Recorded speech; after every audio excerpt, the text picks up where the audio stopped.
knock. She didn't pause. She didn't even breathe before invading my home, like she owned the deed to my soul. 1 second, my house was silent. The next, the air ruptured with the metallic click of my front door swinging open without permission. She stepped inside with the swagger of someone who had spent years bullying people too tired to fight back. Her chin lifted. Her phone is already recording. Her binder was so thick it looked like she'd stacked every fake rule she ever invented between those covers. She walked in as if I didn't exist, as if my living room were just another box on her checklist. Before we go any further, comment below where are you watching from right now? Unannounced interior inspection, HOA Karen barked, swinging the binder toward me like it was scripture. She didn't even blink as she blew past the rug, the couch, the coffee table, aiming straight for the center of my home like she was raiding a target. Her shoes scratched across the floor with a confidence she had never earned. She didn't know whose house she had just stormed into. She didn't care. Her voice carried that brittle arrogance only petty tyrants master. "Suspicious activity reported," she declared loudly, as if speaking it into existence made it true. "Your home is subject to review under community safety protocols." There was no such protocol. There was no vote. There was no authority. But HOA Karen thrived on the sound of her own rules. She pointed at my dining table like she'd discovered contraband. "This is cluttered," she said. "Violation of interior visibility standards." She turned to my bookshelf next, running a dramatic finger across the wood, lifting it slowly to inspect imaginary dust. "Your shelves are non-compliant.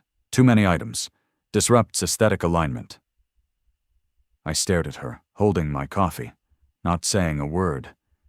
She mistook my silence for fear, or submission, or both. Her mistake. She moved deeper into my home, narrating every accusation like she was performing for an invisible audience. "These curtains aren't HOA approved," she said. "That lamp violates color regulations, and that chair illegal, absolutely illegal."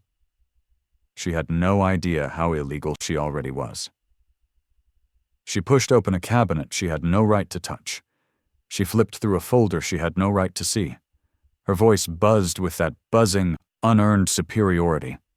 "I knew it," she hissed. "I knew something was off with this house." She didn't know the half of it. The case file on my table still sat open from moments before she barged in a sealed federal document I had been reviewing. She glanced at it and scoffed. "This paperwork isn't filed properly. Another violation." She didn't know what she was looking at. She just knew she wanted to dominate someone today. She picked the wrong door. She walked deeper into my home, filming, snapping photos, muttering to herself like a tyrant drunk on her own power. "This will all be documented," she said. "Every single infraction. You'll be getting a compliance summons by tonight." She touched a framed certificate on the wall, a certificate she didn't even understand, and complained about non-standard framing dimensions. She tried to open a door at the end of the hall. My locked office.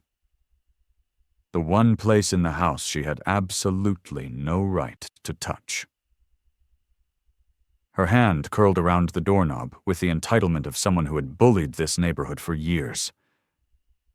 "I need to check inside this room," she ordered. "You can't," I said finally. She froze, surprised I had spoken at all. Her stare sharpened, irritated that her authority had been questioned. "I can, and I will," she snapped. "Interior checks are mandatory. You're already in serious trouble. People who resist inspections often have something to hide." I stepped closer, calm, controlled. "People who break into homes often have something to hide, too." She whipped around, offended. "Break in," she shouted. I walked in legally. You left your door unlocked." "My door was locked," I said. She narrowed her eyes. "Well, it opened. That counts as implied access. Don't play smart with me, I run this community." She tried the door again. Still locked. She jiggled it harder. Her voice rose, loud and desperate. "If you don't open this door, I will be forced to issue an obstruction of inspection violation. That can lead to a community access suspension, and a disciplinary hearing, and—" I cut her off. "You don't have that power." She stared at me like I had insulted her religion. "Oh, I have more power than you realize," she hissed. "And if I say this room needs to be checked, then I check it." Her face flushed with the kind of rage only someone who thrives on control feels when they lose it. She jabbed a finger at my chest. "You homeowners think you can ignore community authority, but you can't ignore me." She had no idea.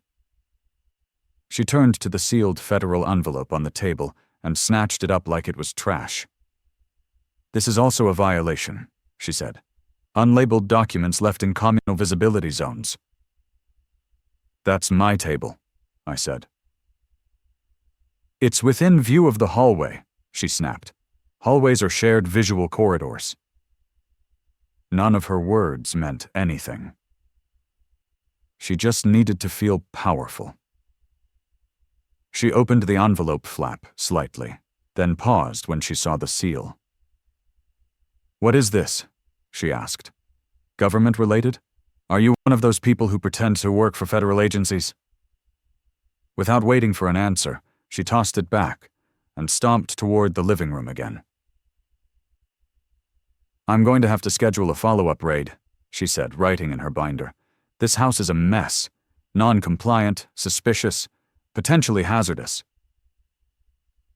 I lifted my coffee, took a slow sip, and let her run her mouth. She stepped into the middle of the room, breathing hard, chest rising and falling like she had conquered something. Then she opened her mouth for her victory line. "You're lucky I'm giving you a chance to fix this before I escalate it," she said. "Most homeowners don't get that luxury with me." I placed my cup on the table and said the sentence that sliced the ground out from under her feet. "You should have checked who lives here." She blinked. "What does that even mean?" "It means," I said, stepping closer, "you've crossed into the wrong house." Her face tightened. Her confidence flickered, but she still tried to laugh it off. "I doubt that," she said. "There is no one in this community I can't handle." My hand drifted toward the badge case on the table. I didn't touch it. I didn't lift it. I let her see just enough. Her eyes widened. Her throat clicked as she swallowed. Her voice dropped to a thin whisper. What are you?" She had no idea how deep she'd gone. And she had no idea this was only the beginning. She stood there staring at the badge case like it was a live explosive, her bravado leaking out of her frame one drop at a time. But she still didn't understand what she had stepped into. She didn't know the history behind this house. She didn't know the history behind me.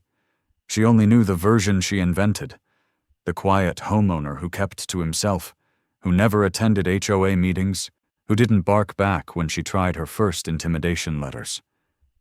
She thought silence meant weakness. She thought my calm meant surrender. She thought not reacting meant not resisting. She had no idea who she was dealing with. The truth was simple. I didn't move into this neighborhood because I liked the HOA. I moved here because it was supposed to be quiet, predictable, controlled. After spending years dealing with constitutional disasters, federal crises, and legal battles that dragged through the deepest corners of the law, I wanted a place where the loudest problem would be a neighbor forgetting trash day. Not a place where petty dictators grew like weeds in the sun. Not a place where someone like HOA Karen thrived. But the universe has a sense of humor, and Karen had no boundaries. I had seen people like her before, not behind HOA desks, but behind official seals and badges, abusing authority because the uniform gave them courage their character didn't. When you serve long enough in the federal system, prosecutor, judge, investigator, you learn the pattern. You see how people cling to the scraps of power they create for themselves. And you learn how dangerous unchecked ego can be. I didn't tell this neighborhood who I was. I didn't want neighbors to walk on eggshells. I didn't want special treatment. I didn't want whispers of, "Be careful, he's a judge." I wanted quiet, ordinary, peace. But HOA Karen didn't believe in peace. The letters started 3 months after I moved in. Unsigned, of course, but dripping with her tone. "Your mailbox leans by 3 degrees. Please correct. Your garden lights do not meet uniform brightness. Your welcome mat is too expressive." They got pettier with every week, until one letter flat out said, "This community is built on standards, and residents who don't comply will be handled immediately." Handled, like she was speaking about livestock. I ignored the letters, not because I couldn't win, but because little tyrants grow stronger when you feed them attention. Then she escalated. She started inspecting yards without notice. She harassed a veteran across the street for having a flagpole she claimed was a safety hazard.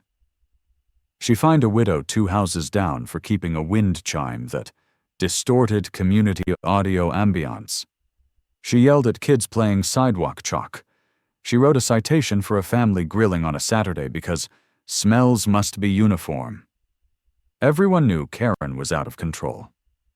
Everyone feared her temper more than her rules. And the board? They cowered behind her like she was a storm they couldn't outrun. But fear is a temporary shield. Power is a fragile crown, and people who abuse both eventually meet someone who won't bend. She never suspected that person would be me. What she didn't know, what she never bothered to learn, was that my career had been built on dismantling exactly this kind of behavior: illegal searches, unauthorized inspections, false authority, coerced compliance, abuse of power. I had written rulings that forced entire departments to overhaul policies. I had handed down decisions that protected civilians from unlawful entries. I had shut down people with more real authority than she could ever dream of. To me, Karen wasn't a threat.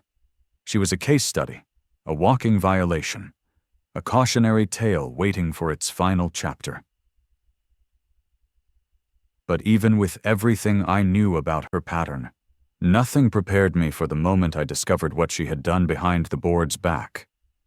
A resident, too scared to confront her directly, slipped me an envelope under my door. Inside were screenshots of the HOA group chat. And there it was, written in Karen's unmistakable voice. "Residents don't need to know the bylaws. They need to obey. Surprise inspections keep them scared. Fear keeps the community perfect." Fear. She ruled with fear. But that wasn't even the worst part. She created an emergency bylaw amendment, supposedly granting her the right to conduct interior inspections when community integrity is compromised. She forged 3 signatures to pass it. Not one of the board members had actually seen it. The HOA attorney hadn't even been consulted. She had written herself the authority she wanted and used it to terrorize residents. I had planned to handle it quietly, legally, without causing an explosion in the neighborhood. She wasn't worth a courtroom brawl yet. I was gathering evidence, building a file, preparing a report to the State Housing Commission. I wanted every piece of documentation lined up, every forged digital signature, every fake violation, every instance of harassment cataloged. I had a plan. Then she stepped into my home. Her shoes crossed the threshold without consent. Her voice filled my living room without permission. Her hands touched documents she had no authority to see. And with each step she crossed a new legal boundary, one she couldn't back out of. She didn't break a rule. She broke the law. And she broke it in a federal judge's house. She was still pacing in front of me, still repeating rules she made up, still pretending she owned every inch of the floor she walked on. She didn't see the shift in my eyes. She didn't hear the subtle change in my breathing. She didn't notice the quiet switch that flipped the moment she touched that sealed envelope. She thought she was the one escalating. She thought she was the one in control. She thought she was the storm. She had no idea she'd just kicked a sleeping giant. But the moment that sealed her fate came from her own arrogance. She said it casually, like a threat she'd recited 1,000 times. "If you don't comply, I'll have legal action filed before tonight. I know how to make life very, very difficult for problem homeowners." I didn't react. I didn't raise my voice. I simply looked at her and realized something with a clarity sharp enough to cut air. She wasn't just a nuisance. She wasn't just annoying. She wasn't just power drunk.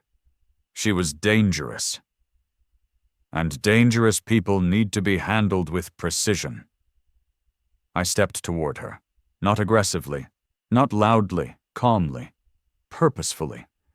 I had seen seasoned agents fall apart under quieter movement than that. She stepped back, instinctively sensing a shift she didn't understand. "What are you doing?" she asked, her voice breaking at the edges. I reached past her, not touching her, not acknowledging her panic, and placed my hand on the badge case.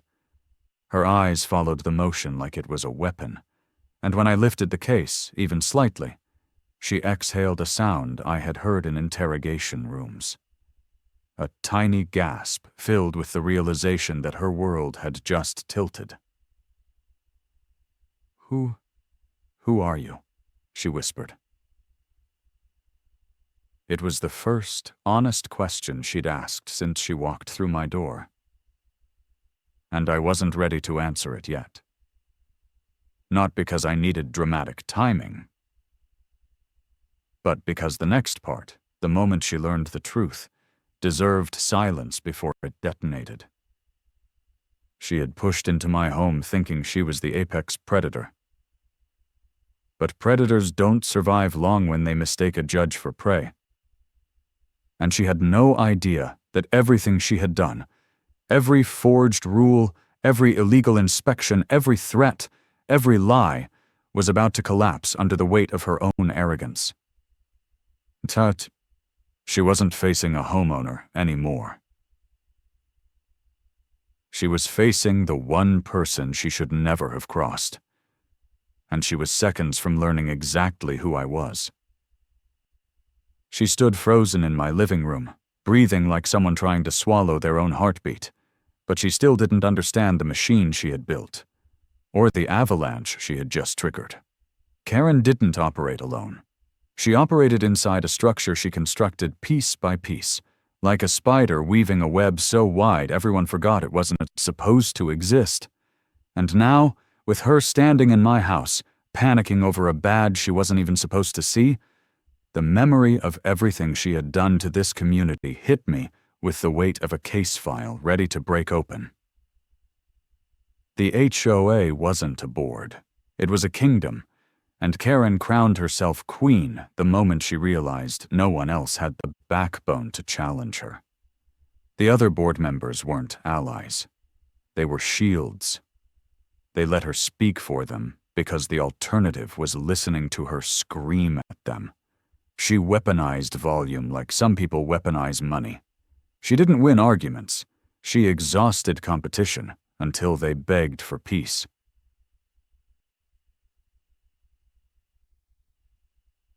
The board president? A timid man who signed papers without reading them just to stop her from leaving voicemails at 2 a.m., the treasurer? Someone who feared conflict so badly he once paid a resident's fine out of his own pocket to avoid a confrontation. The secretary? She had resigned emotionally months ago, only showing up physically because Karen threatened to replace her with someone more obedient. The HOA lawyer? A coward who rubber-stamped anything Karen said because she promised to make his job easy if he stopped asking questions. And through all of them, she gained her power. But the truth was uglier than incompetent leadership. It was corruption wrapped in smiles. Karen manipulated votes by telling residents that board meetings were postponed when they weren't. She counted proxy votes that didn't exist. She wrote additions to the HOA rulebook without approval, then told the board everyone agreed by email, even though no one received one. And she created fines so inflated they looked like ransom demands disguised as letters. Neighbors whispered about her. No one confronted her. They feared retaliation. She had turned the neighborhood into a quiet dictatorship where fear replaced fairness. If someone parked incorrectly for even a minute, she photographed it. If a resident hung a plant on their balcony, she threatened a complaint. If a child left a bike outside, she demanded removal for community order. She had power, but not because she was right. She had power because everyone else was tired. But I wasn't tired. I wasn't intimidated. And I wasn't about to be another file she stuffed into her binder of victories. The deeper I learned about her, the clearer the pattern became. Karen didn't just enforce rules. She created situations that justified her enforcement. She once told a resident their shrub was overgrown. Then, 2 days later, demanded it be trimmed again because rules evolve. Another time, she fined a man for keeping his garage door open for 10 minutes. 10 minutes. She claimed it decreased community aesthetic unity.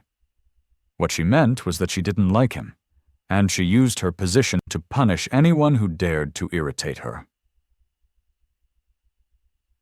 Then came the hidden layers. A whistleblower had sent me documents she was too afraid to show anyone else. Screenshots from Karen's private group chat with 2 board members, where she bragged about keeping residents in line. Messages where she encouraged board members to approve citations blindly. Conversations where she admitted to forging electronic signatures, because how else is anything supposed to get done? The HOA attorney told her once that an interior inspection rule would require a community vote. She responded with, "I'll handle the vote, just sign the bottom." He did. But the most damning part wasn't her messages. It was her intentions. The whistleblower told me Karen wanted more control. She wanted cameras in common areas, then cameras pointed toward homes. She had floated the idea of a compliance review day, where residents would be expected to leave their homes open for inspection windows. She said it casually, as if that wasn't a grotesque violation of privacy. And the terrifying part? No one stopped her. Everyone let her grow. Karen didn't rise to power because she was smart. She rose because she was relentless. She pushed and pushed until the board collapsed in front of her. She convinced them she was the only one who understood the bylaws. She trained them to defer to her judgment. She repeated rules so confidently that people believed they existed. She memorized legal words she didn't understand and threw them around like grenades. She built an empire out of intimidation. And it worked. That was how she took residents' silence as consent. That was how she convinced herself she could conduct interior compliance sweeps. That was how she justified walking into my home as if it were her office. She didn't see a boundary. She saw an opportunity. But even the most corrupt systems have cracks. And Karen's HOA kingdom was rotting from the inside. The treasurer had begun questioning where the fine money was going. The secretary had documents showing Karen approved expenditures without board signatures. The president had messages proving Karen scheduled her own votes. The lawyer suspected she was writing rules he never reviewed. They all had pieces of the truth. They just didn't know how to fight her. But I did. I knew something was wrong from the moment I moved in, but I didn't intervene until the evidence became undeniable. Residents came to me quietly, privately, slipping notes under my door, sending anonymous emails, telling me stories of harassment they were too afraid to speak about publicly. A widow who was fined twice in one weekend for excessive doorbell noise, even though she lived alone. A single mother who received a violation for leaving a stroller outside for 3 minutes while unloading groceries. A disabled veteran who was threatened with daily fines because his ramp didn't match the community's slope aesthetic. Karen didn't enforce rules. She enforced fear. But the most alarming moment came when I discovered the unsigned amendment she filed, the Emergency Interior Access Mandate. 3 forged signatures, a fake timestamp, no vote, no approval, no oversight, a document she used to justify walking into my home. She crafted that rule for one reason, to give herself more doors to open. She needed more places to invade, more people to intimidate, more lives to control. She wanted a community where she was the judge, the jury, and the punishment. But today, she had walked into the wrong house. She had chosen the wrong room. She had triggered the wrong person's silence. I knew exactly what she had done to everyone. I knew the pattern. I knew her tactics. I knew her lies. And the moment she crossed my threshold, she placed herself under the highest level of accountability she had ever encountered. She still didn't know it. She still thought the binder made her untouchable. She still believed her fabricated rules protected her. She still clung to the illusion that she could bully her way through this. But every dictator eventually meets a reality they can't warp. Every bully eventually runs into someone who doesn't flinch. Every fraud eventually stands in the wrong room at the wrong time. And Karen had spent years building her power on people too tired to resist. But I wasn't tired. And I wasn't afraid. And I wasn't done.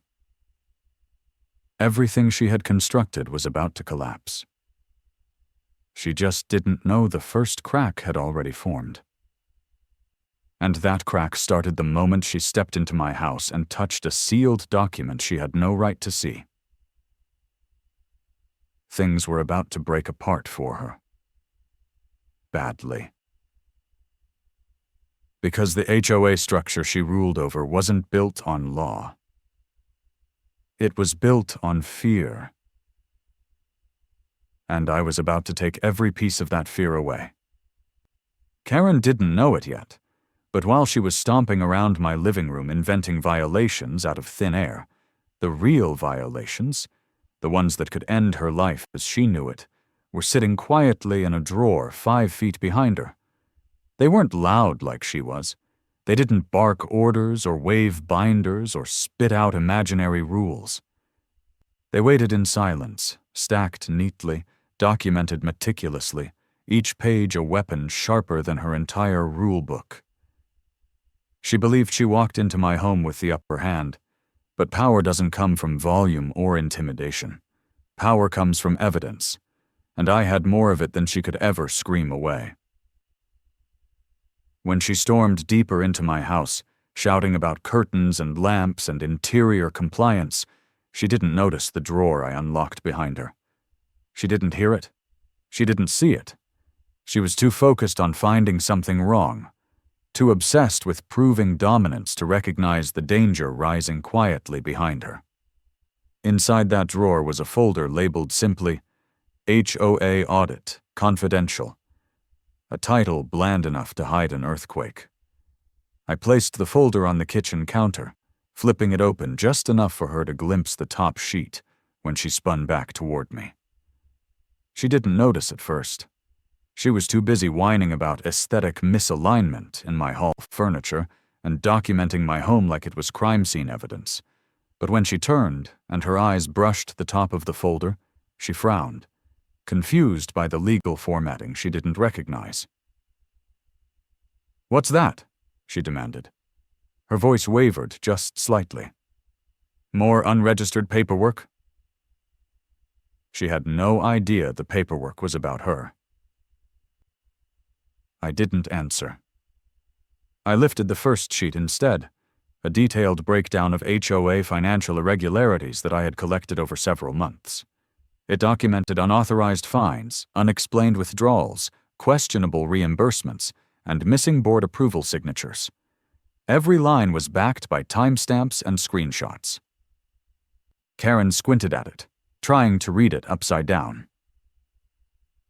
"That's private HOA documentation," she snapped. "You're not allowed to have that. That's a violation." "Is it?"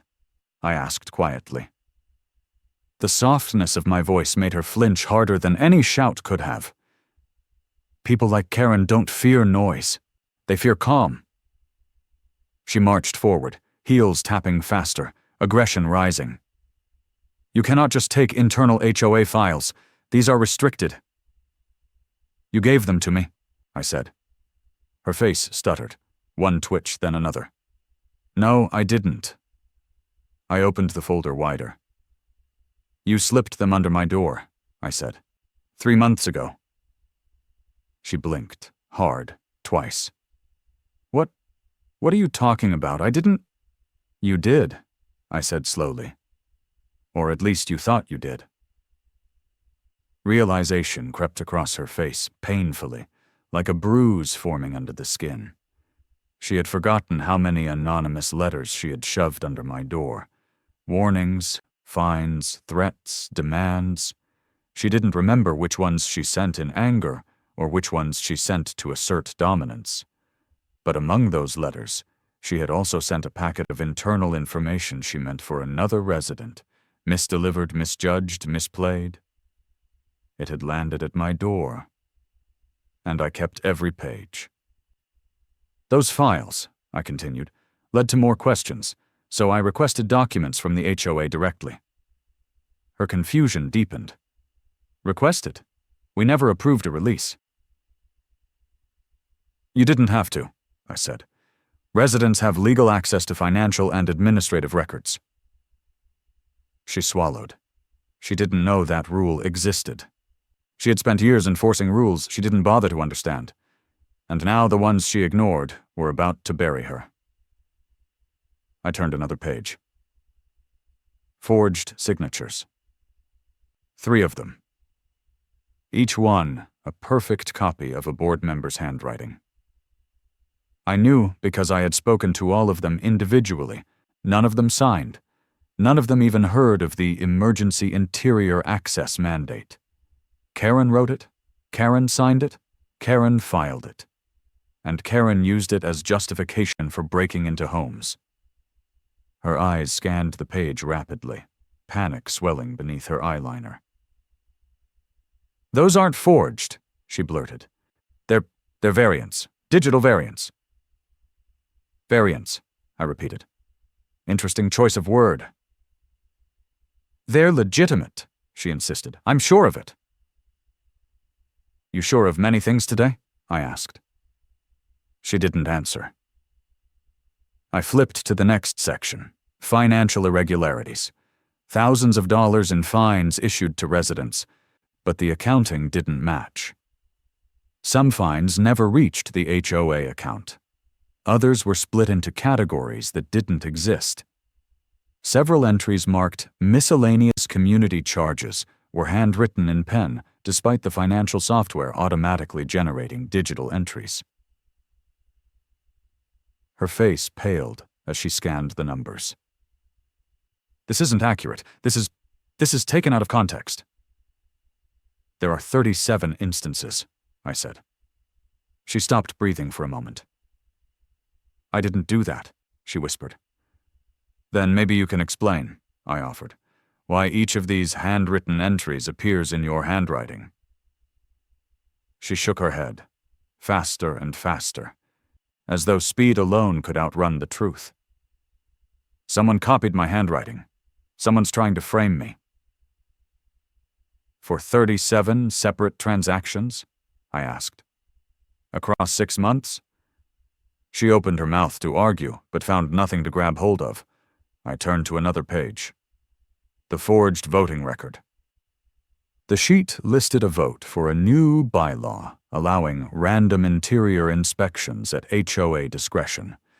The signatures at the bottom belonged to 3 residents I had spoken to personally. All 3 swore they never attended the meeting the vote supposedly occurred in. The meeting never took place. The bylaw never existed. Except in Karen's imagination. This is procedural, she stammered. We had an emergency session. You weren't notified. No one was notified, I corrected. Because it never happened. Her lips moved, but produced no sound. I continued, revealing text message screenshots from the HOA group chat she didn't know I had. She stared at the screen, seeing her own words staring back at her.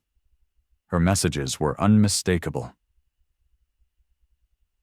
We need to keep residents scared so they comply. No one reads the bylaws anyway. We can just update them. Interior checks are necessary. If they don't like it, they can move. Her voice broke. I didn't mean those were jokes. You sent them at 2:13 a.m., I said. Jokes are usually funny.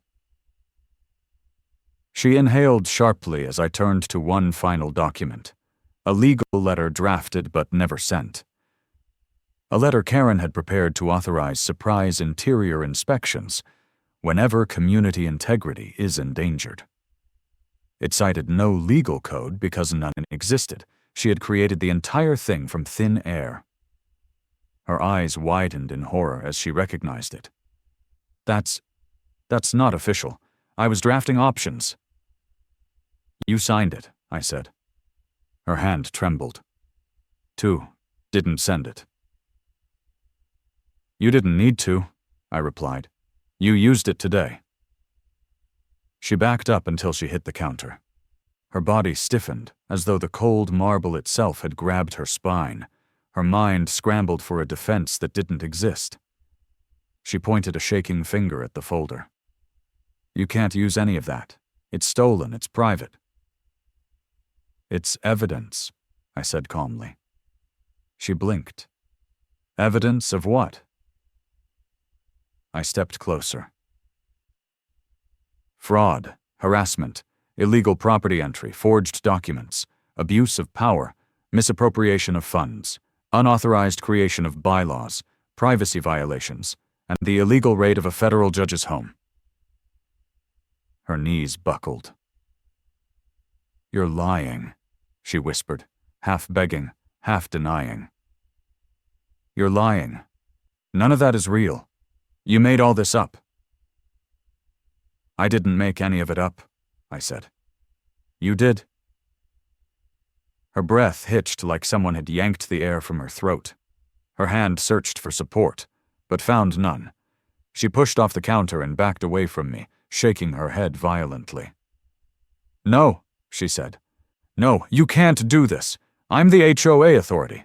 You can't just fight the HOA. You can't win.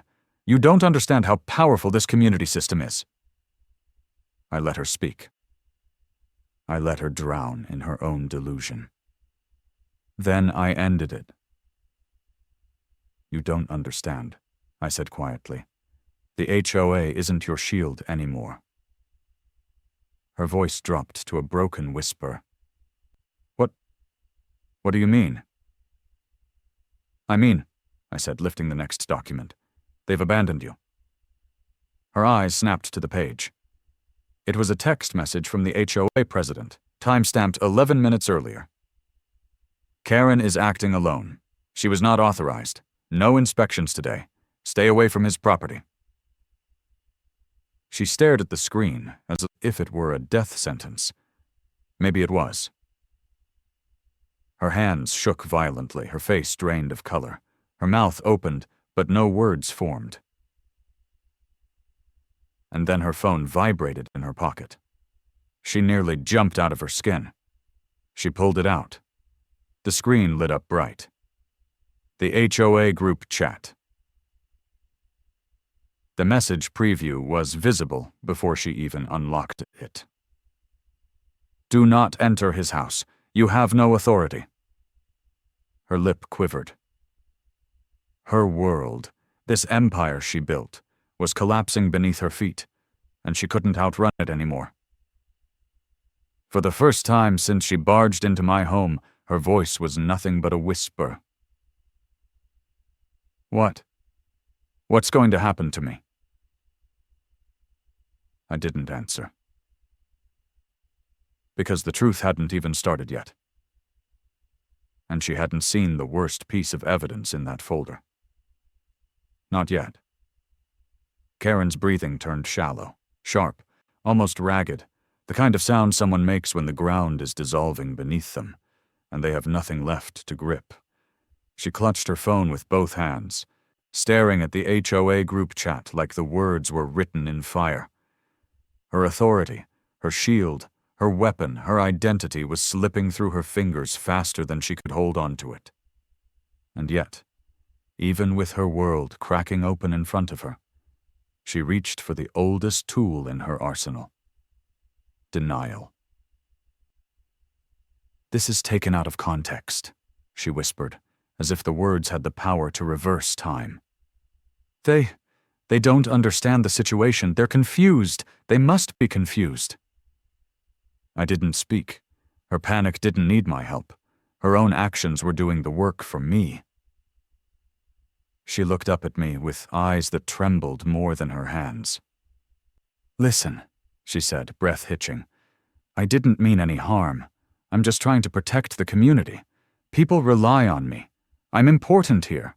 You don't understand what it's like to hold everything together. She was unraveling in real time. The bravado she wore like armor minutes ago now sagged off her like a costume made of wet cardboard. But she still refused to face reality. She still clung to the fantasy that she could twist her way out of this with just enough noise. Then she made the mistake that sealed the next phase of her destruction. She lunged. Not at me, at the badge. Her fingers shot forward like claws and snatched the badge case from the table, clutching it to her chest as if it were the last piece of leverage she had left. Her voice shook with hysteria. This isn't real. It can't be real. You're impersonating someone. You have to be. And I'm confiscating this as evidence.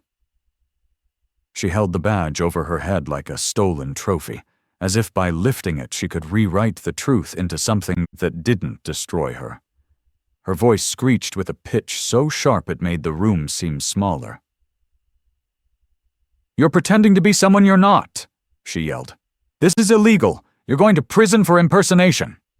She didn't understand that the louder she screamed, the deeper she buried herself. She didn't understand that raising her voice didn't raise her authority. She didn't understand that grabbing the badge didn't give her power.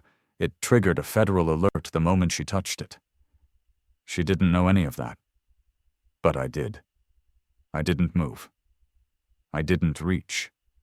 I simply watched her, letting the weight of her mistake settle over her like volcanic ash. She took a shaky step backward, waving the badge like a weapon she didn't know how to use. Her face contorted with a mix of fear and delusion. I'm reporting you, she hissed. I'm having you arrested. You think you can fool me? You think you can trick the HOA? You're done. You're absolutely done. Then she sucked in one last breath, preparing to storm toward the door with the badge still clutched in her hand, but the door didn't wait for her. It swung open from the outside. Karen froze mid-step, her mouth hanging open. Her body locked into stillness so complete she resembled a statue sculpted in pure shock. Two silhouettes filled the doorway. Tall. Straight-backed. Uniformed. Not HOA security.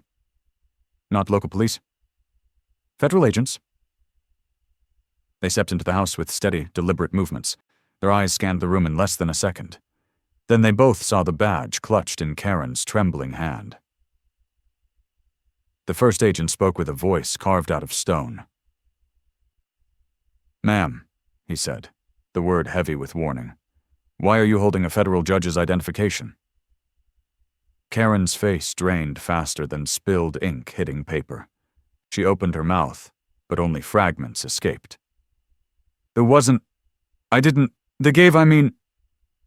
The second agent shifted his attention toward me, his tone instantly respectful. "Judge, are you all right? We received an alert. Badge movement without authorization. We came immediately." I nodded once. "I'm fine." The agent's expressions hardened, like metal cooling in place. Karen stumbled backward, words falling apart in her throat. No, please, listen, I didn't know. I thought he was lying. He didn't tell me who he was. He wouldn't cooperate. I'm the HOA enforcement officer. I was doing my job." "Your job," the first agent repeated, stepping toward her with slow precision, "does not include possession of federal property." Karen's breath shattered. "I didn't know." "You didn't need to know," he replied. "You entered this home unlawfully. You seized federal identification. That is a federal offense." Her knees bent. Her hands shook so violently the badge rattled against its metal casing. The agent extended his hand. "Put the badge down, now." "I can explain," she begged. "Please, I'm not a criminal. I'm protecting the community. He looked suspicious. His house looked suspicious. Everything looked suspicious." The agent's voice dropped to ice. "Ma'am, put the badge down." The command crushed her last ounce of defiance. Her fingers loosened. The badge fell onto the hardwood floor with a metallic crack that echoed through the house like a final verdict. The moment it hit the ground, Karen collapsed into a sob that came from somewhere deep, somewhere terrified. She stammered nonsense, trembling violently, trying to weave excuses from choking breaths. She didn't get far. The agents stepped forward simultaneously. One grabbed her wrists. The other secured cuffs around them with cold efficiency. She screamed, not in pain, but in disbelief. The reality of consequences was something she'd never tasted before. No, this isn't fair," she wailed.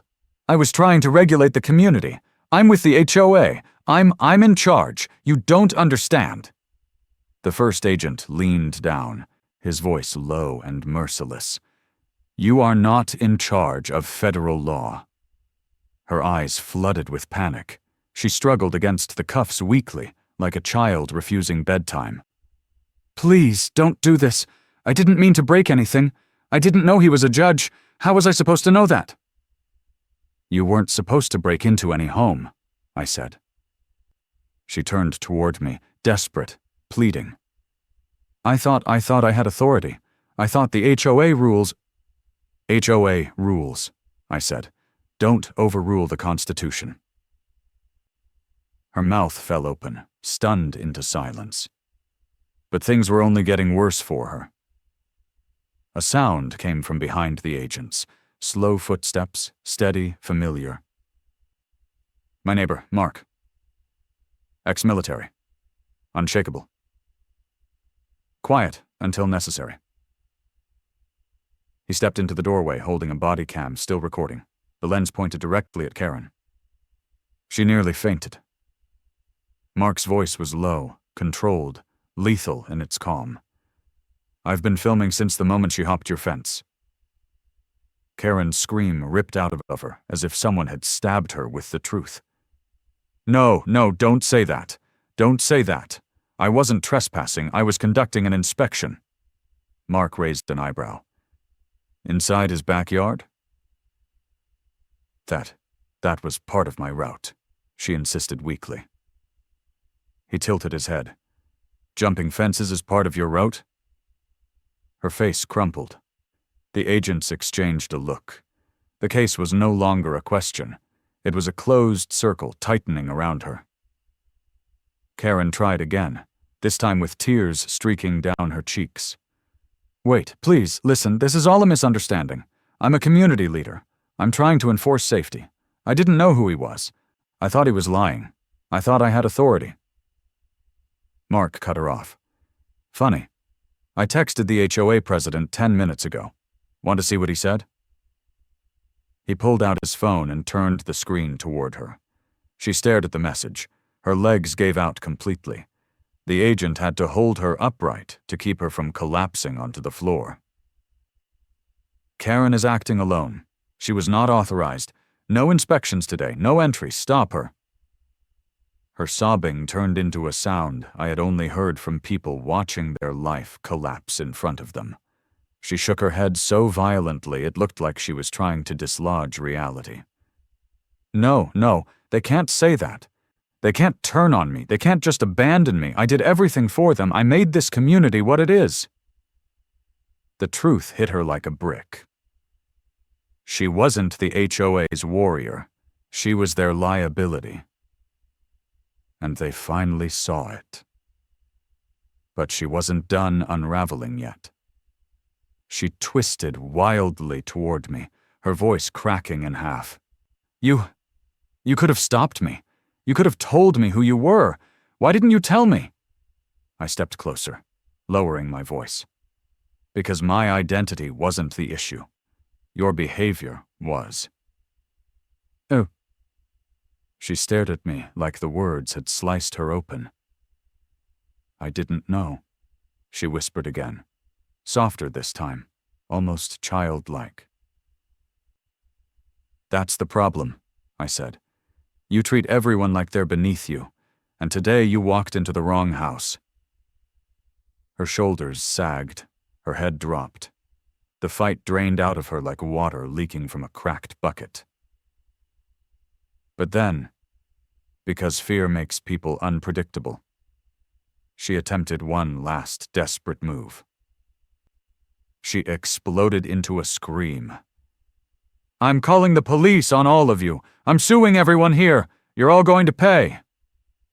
Her voice echoed through the house, hysterical, wild, completely unhinged. The agent leaned in close enough for her to feel his breath. "You're already under arrest." And that was when she broke. Completely. Her scream turned into a sob. Her sob turned into a whimper. Her whimper turned into silence.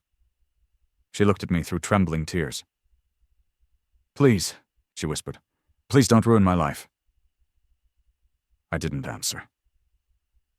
Some people ruin their own lives long before anyone holds them accountable. Karen wasn't a victim. She wasn't misunderstood. She wasn't misguided. She was finally facing the consequences of everything she had done. And this was only the beginning of her downfall. Karen's body sagged between the federal agents as they secured her wrists, her breath shaking so violently it sounded like her lungs were trying to escape her ribs. But despite her meltdown, despite the tears streaking down her face, despite the cuffs binding her hands, she still didn't understand that she had only triggered the first domino. She thought being caught with the badge was the climax. She thought being handcuffed was the end. She thought the agents stepping into my home meant her nightmare had peaked. She had no idea that this was only the beginning. The agents guided her towards the front door as she sputtered desperate, broken excuses. "I didn't know," she whispered. "I didn't mean any harm. Nobody told me, nobody warned me. I was trying to help. I'm not a bad person, I'm not a criminal." But criminals don't usually think they're criminals. They think they're justified. They think their rules matter more than real laws. They think authority is something you perform, not something you earn. And Karen had performed authority for so long, she forgot the difference between pretend power and real power. And now she wasn't facing HOA fines or community complaints. She was facing the federal system, a system I knew intimately, a system I had spent my entire career navigating with precision sharper than any blade she'd ever wielded. The moment she stepped out of my doorway, I exhaled slowly, letting the silence reclaim the house. Mark closed the door behind the agents, then turned to me with the steady calm only former soldiers have. "You all right?" he asked. I nodded. "I'm perfect." He lifted the body cam, still recording. "Everything's on here, from the second she crossed the fence." "Good," I said. "We're going to need that." Because Karen's arrest wasn't just about today. It was about everything she had done before today. Everything she had built her empire on. Everything she had stolen. Authority, money, privacy, peace. Every rule she twisted. Every life she disrupted. Every person she terrified. And I was about to dismantle all of it. With Karen outside being walked towards the federal vehicle, I set the folder back on the table. Not the HOA folder, the bigger one, the thicker one, the one I had been building long before Karen ever stepped into my house. A folder labeled Complaint Referrals. Inside were documents prepared for multiple agencies. Each packet was an arrow aimed at the heart of her entire operation. They weren't guesses or speculations. They weren't emotional accusations. They were facts. Verified, time-stamped, undeniable facts.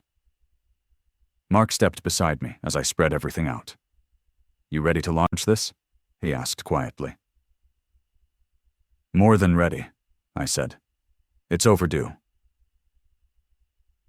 The first packet was a complaint to the State Attorney General's office regarding HOA fraud, forged signatures, and unauthorized bylaw creation. It detailed everything I had uncovered in the past months, cross-referenced with the documents Karen had unknowingly delivered herself. The second packet was for the State Housing Commission. It outlined Karen's harassment, illegal inspections, intimidation tactics, and threats disguised as enforcement. The third was for the Federal Privacy Division. Karen's surveillance attempts alone were enough to trigger an investigation. Her push for window-facing cameras, her unauthorized photographing of private spaces, her demand for unrestricted visibility zones inside homes. The fourth was a civil action draft. Class action potential, damages, restitution, relief. Every resident she had harassed could be included. Every unauthorized fine could be refunded with penalties. I had prepared it all. Waited for the right moment. And today, she handed me everything I needed. Mark scanned the pages with a slow nod. "She won't recover from this." "She was never supposed to," I said. "People like her don't stop until someone forces them to." "We weren't done." Mark reached into his jacket and pulled out a USB drive. "Footage," he said. "Fence jumping, backyard trespassing, tampering with your gate, everything." He placed it next to the packets. Perfect timing. I compiled each file, each image, each message, each signature. I moved with the kind of discipline I had sharpened through years of legal warfare. Each page had its place. Each document had a purpose. There were no gaps, no cracks, no loose ends she could escape through. Karen thought the HOA protected her. She thought the board protected her. She thought fear protected her. But paper, law, evidence, accountability was stronger than her entire foundation. When everything was assembled, I sent the first wave of complaints electronically. Mark stood beside me, arms crossed, watching the progress bars climb. The Attorney General's submission sent. The Housing Commission's referral sent. The privacy violation report sent. The civil draft ready. Then we heard it, outside. Karen's voice cracking through the air like shattered glass. I didn't know who he was. This isn't fair. I was protecting the community. One of the agents responded calmly. You unlawfully entered a private home. You seized federal identification. Those are criminal offenses regardless of who the homeowner is. Karen sobbed. Please, please! You don't understand what this neighborhood is like. I had to be strict. People don't listen unless you scare them. There it was. The truth she never intended to speak aloud. The truth hiding underneath every letter, every violation, every threat. She used fear because fear worked. And she believed she had the right to use it. I didn't go outside to hear more. I didn't need to witness her fall apart any further. There was nothing left for me to do but finish the final step. I opened the civil action file and added a note. Her actions today escalated beyond civil misconduct. Mark watched me write it. You adding the criminal layer? She earned it, I said. The agents were guiding her into the vehicle when my computer chimed with its first notification. Attorney General, response. Receipt confirmed. Case escalated for immediate review. A fraud investigator will contact you within 48 hours. Before Mark could comment, another ping followed. Housing Commission. Response. Significant violations detected. Initiating expedited HOA oversight audit. Then a third. Privacy Division. Response. Potential violations of federal privacy law. Case forwarded to investigative unit. Mark whistled under his breath. She might not see daylight for a while. I closed the laptop gently. This will go exactly as it needs to. The agents left with her. The HOA president arrived minutes later, frantic, sweating, apologizing as if apologizing could undo what Karen had done. He tried to explain. He tried to distance himself. He tried to insist he had fought her. But it didn't matter anymore. He wasn't the one on trial. The HOA wasn't the one with charges. Karen was the architect of her own downfall. He knew it. Mark knew it. I knew it. And finally, Karen knew it too. When the president left, Mark lingered by the door. You think the board's going to survive this? No, I said, and they shouldn't. What about the community? He asked. The community will be fine, I said. The community wasn't the problem. Mark nodded, satisfied. He tapped the body cam once more before turning to leave. If you need me for any statements or reports, let me know. I will, I said. And when the door closed behind him, the house fell into a silence deeper than before. Not empty, not heavy, just restored. Karen's chaos had been pulled out like a thorn buried too deep for too long. But her reckoning wasn't over. Not yet. There was one more step. One more agency. One more move that would finalize everything she had unleashed. And I was going to make it. Because justice wasn't about punishing Karen. Justice was about making sure she never had the power to hurt anyone again. The quiet that settled over my home after the agents left wasn't ordinary silence. It wasn't the kind that fills a room after someone storms out. It wasn't the kind that feels empty or hollow.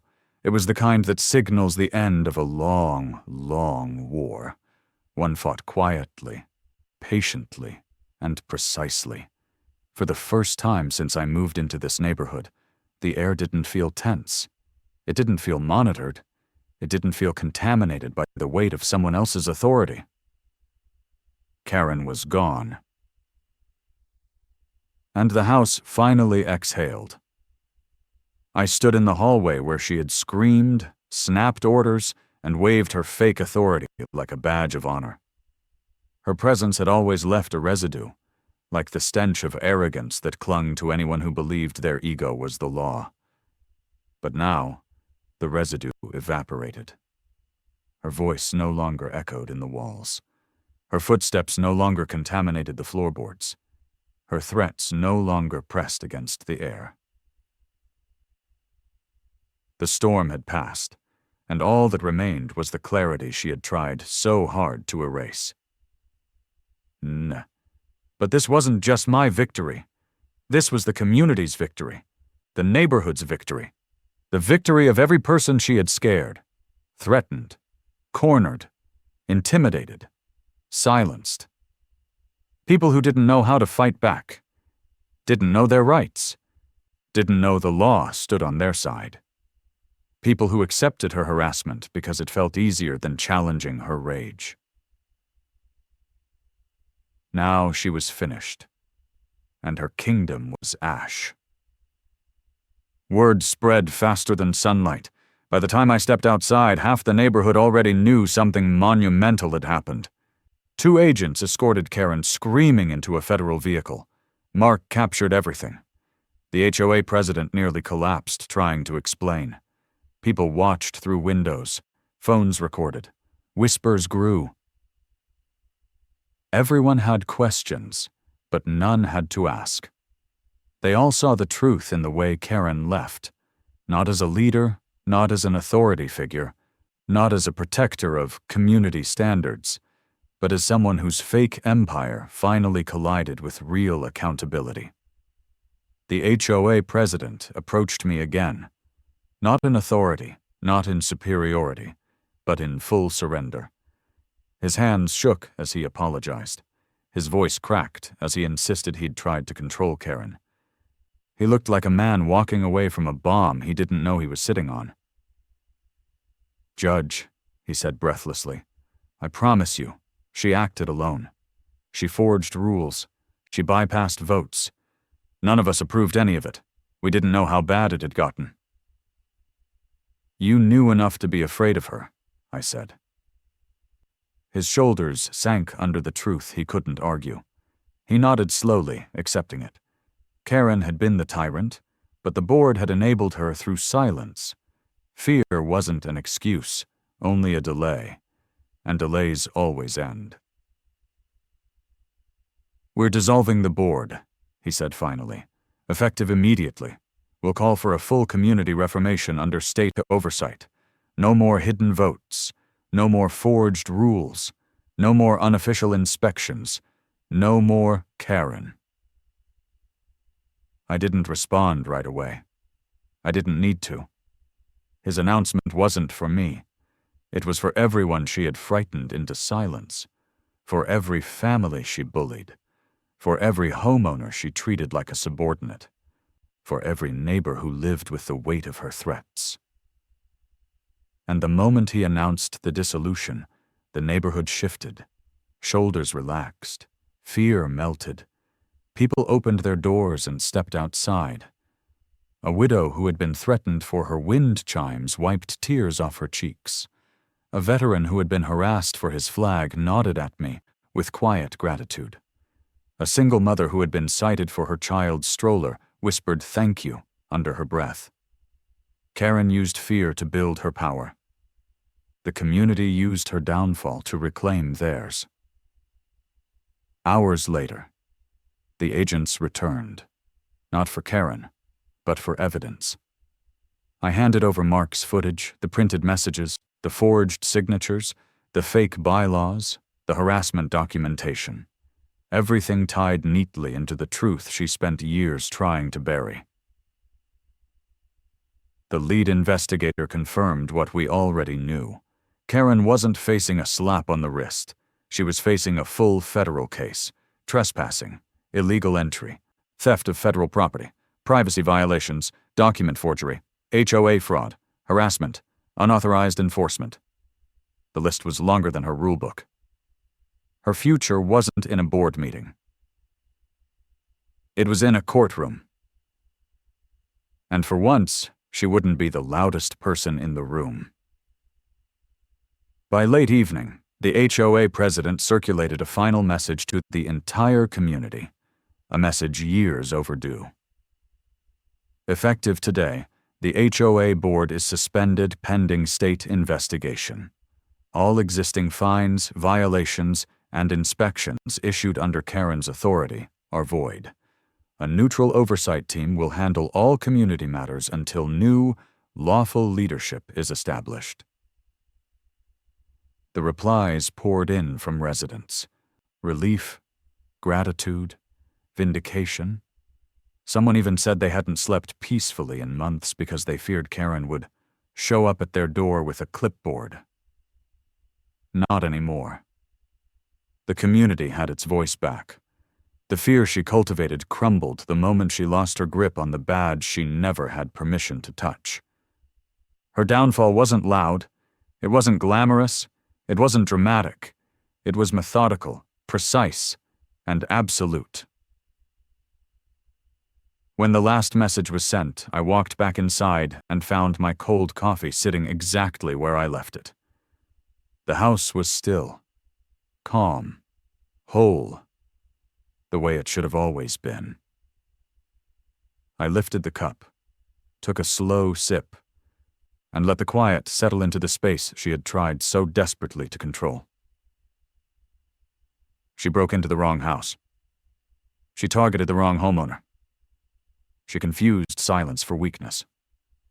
She mistook calm for surrender. She believed authority belonged to the loudest voice rather than the rightful one.